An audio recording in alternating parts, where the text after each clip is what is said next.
Hello there, this is Dango 1867 and I hope everyone out there is doing well today, because I am tickety-boo. This is a nice little game of Domination on the map Interchange, and I do pretty well. I do, well, very well, because it's the best I've ever done, as the title suggests.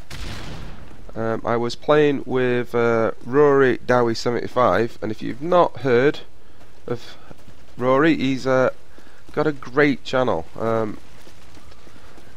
Does lots of really good commentaries, not all on Call of Duty. He's got some other games up there as well, and he doesn't get the support he really deserves. He's a really quality director, so if you get the time, please go and check his channel out, because I think, if I've not already stated, I will definitely be putting it in the description, and I'd appreciate it if you would just take a few minutes out of your life to go check this guy out, because he's absolutely quality. And the reason I think I did so well in this game is basically Rory is a great gamer. If you watch his videos, you'll see straight away he's quite a bit better than average, whereas I'm pretty much bang on average. If I have a good game, it's maybe in the late 20s. If I get 40, I'm giddy as a school kid. But in this game, I decided to use all my best setups, all my knowledge, like just the basics of keeping to the edge of the maps, making sure if I weren't going to win a firefight straight away, I'd try and get into cover first, or try and engage on my own terms.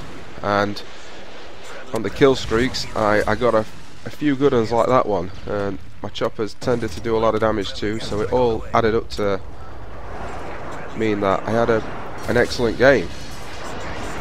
I didn't really want to be embarrassed by Rory, so I proper put my try hard head on, and this is the outcome. It ends up an amazing for me. Most of you guys probably rack up these sort of scores all the time. A 64-12 game, and I've never been over 45, I don't think, in a game. So to get 60 plus was just a tad exciting for me. So not bad here, using cover wisely and taking these guys out pretty quickly. So for all yous wanted to know the setup, if there is anybody wanted to know the setup, I was using my basic assault rifle setup with my trying to get an assault rifle off of the wall there, not really working. My M4A1 with extended mags and a silencer.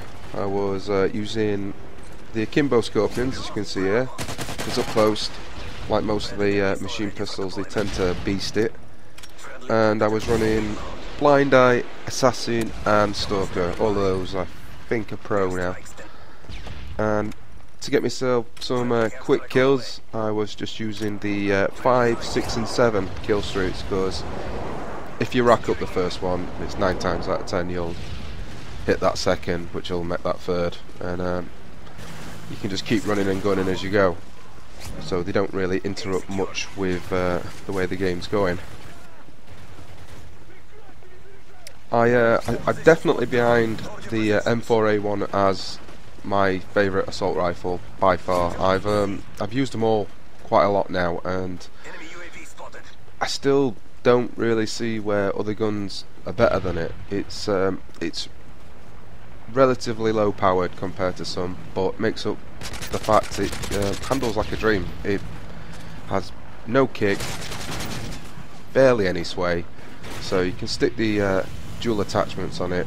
Silencer, extended mags is a must for people like me, because in a close firefight, holding that trigger down and knowing that you've probably got an extra 10 rounds than your opponent is a dream. Plus, I'm not always the most accurate, so spraying a lot does help for me. So let me know what you think about that setup, and maybe give it a try and give me some feedback, because I think that's my standard assault rifle setup now. I tend not to change much from those perks. because they've served me pretty well. Oh, grenade. Bummer. Yeah, and I'd also like to talk about the UFC on Fox, which I mentioned, I think in my last video. I had a couple of picks at a couple of the fights in there, and it was this weekend. So the first fight I'd like to talk about is not actually one of the ones I talked about in the last video. It is Maia versus Weidman. And to be honest, I like Damian Maia. He's an amazing grappler, but he tends to be pretty one-dimensional, and I'm quite a big MMA fan, but I'd not really seen much of Weidman before. But the guy was unbeaten, and he took this fight on 11 days notice, which means he probably had to cut a lot of weight pretty quickly, which is never a good thing. So I think the bookies had him well down on the scales there, and he did amazingly well. Got lucky there with an headshot. Thought we were going to lose that fight. Yeah, he kept the fight standing against Maia, which is always the best thing to do, because Maia gets you down, you're probably going to get finished quick.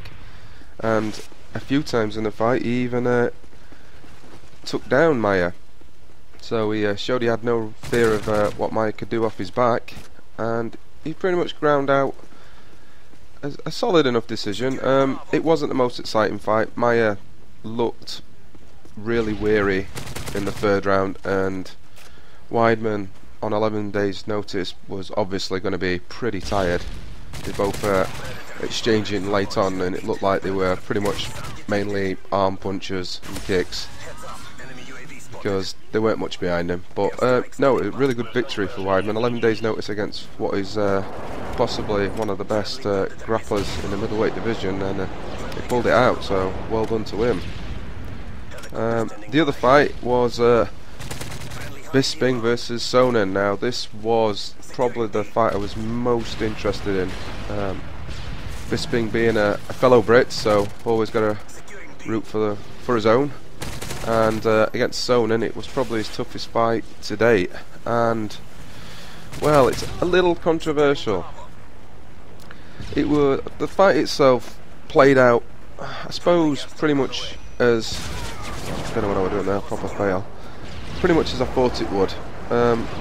It was a pretty close first round, but I think Bisping got taken down, got back to his feet pretty quickly, and probably landed just about the better shots.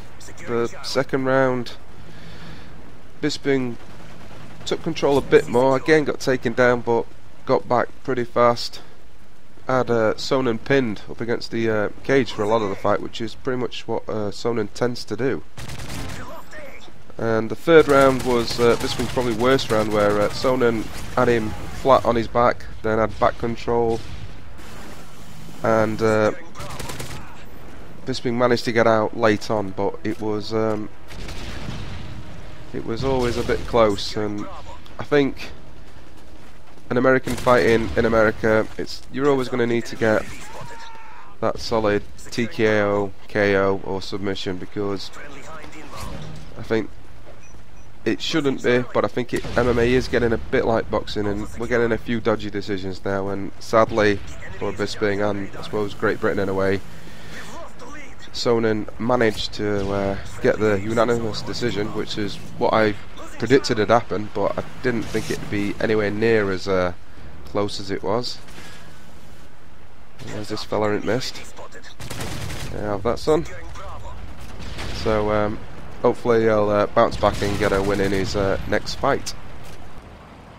So then on to the main event of this UFC was Evans versus Davis in a 5-round fight, which I think the UFC have recently come out and said all main events are now going to be 5 rounds instead of 3.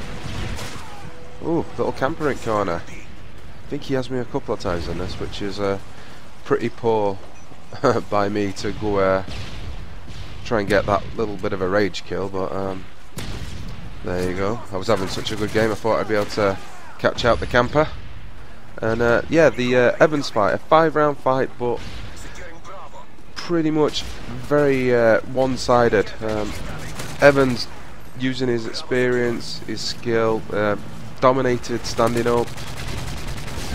When he took him down, he pretty much had his way, and it was a good display. All that was missing from it was Evans actually getting some sort of finish. He dominated completely, never in doubt the fight, and he got the unanimous decision as I predicted. So if anyone had any money on that, I'll accept my cut, obviously.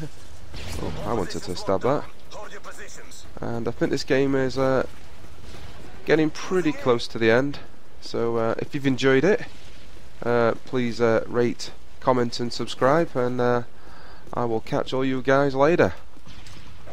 See you later.